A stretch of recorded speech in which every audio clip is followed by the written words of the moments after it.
अपने चुटकुलों के लिए कम और अपनी बकवास के लिए अधिक सुर्खियों में रहने वाले कथित stand up comedian Kunal Kamra एक बार फिर सुर्खियों में है। अब जनाब भारत के मुख्य न्यायाधीश को अपमानित करने की आज़ादी चाहते हैं, क्योंकि उनके अनुसार भारत के मुख्य न्यायाधीश उनके इशारों पर नहीं चलते। हाल ही में कुणाल कामरा ने एक एयरप्लेन से आपत्तिजनक फोटो शेयर करते हुए कहा कि यह पूर्ण रूप से भारत के मुख्य न्यायाधीश के लिए है, आप भ्रमित मत होइए, मिडिल फिंगर है।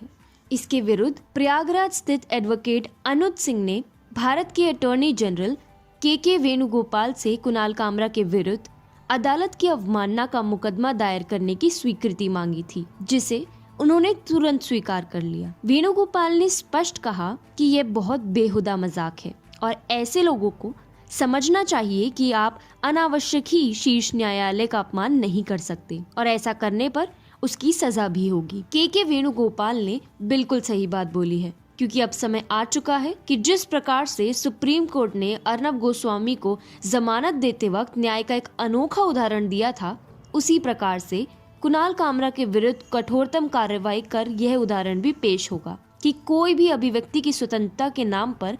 अकारण लोकतांत्रिक संस्थाओं और उनके प्रतिनिधियों का अपमान नहीं कर सकता। यह इसलिए भी आवश्यक है क्योंकि कुणाल कामरा उन लोगों में से नहीं है जो किसी सज्जन व्यक्ति की फटकार से सुधर जाए। वो इस तरह की हरकतें पहले भी कर चुके हैं। जब सुप्रीम कोर्ट ने अर्नब गोस्वामी को अंतरिम जमानत दी थी, तब कुणाल कामरा ने बौखलाहट में न केवल सुप्रीम कोर्ट का उपहास उड़ाया, बल्कि अर्नब को जमानत देने में अहम भूमिका निभाने वाले अधिवक्ता हरीश साल्वे और न्यायाधीश DY चंद्रचूड़ का भी जमकर अपमान किया। अर्नब को जमानत मिलते ही कामरा ने सुप्रीम कोर्ट को वर्तमान सरकार यानी मोदी सरकार का गुलाम दिखाने के लिए सुप्रीम कोर्ट के समक्ष भारतीय झंडे को फोटोशॉप से भाजपा के झंडे को रिप्लेस किया था। इतने से भी मन नहीं भरा तो जनाब ने ट्वीट कर कहा कि सुप्रीम कोर्ट देश का सुप्रीम जोक है। लेकिन इतने पर भी कुणाल कामरा का मन नहीं भरा तो अपनी सीमाएं लांघते हुए उन्होंने जस्टिस चंद्रचूड़ के लिए बेहद ही आपत्तिजनक ट्वीट किया था।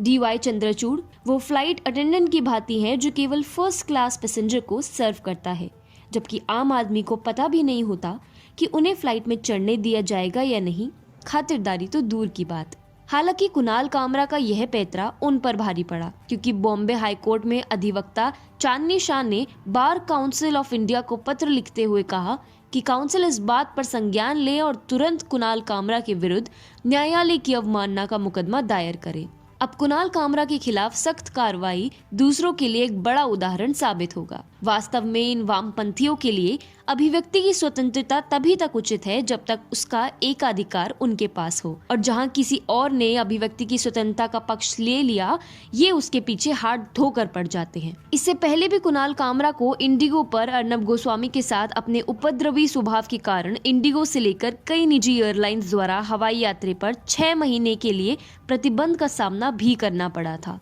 लेकिन लगता है कि कुणाल कामरा ने उससे कोई सीख नहीं ली है, और ऐसे में यह आवश्यक है कि सुप्रीम कोर्ट इसके विरुद्ध कठोरतम कार्रवाई करे, ताकि ऐसा उपद्रव करने में अपनी शान समझने वाले इन लोगों को भी एक तगड़ा सबक मिल सके।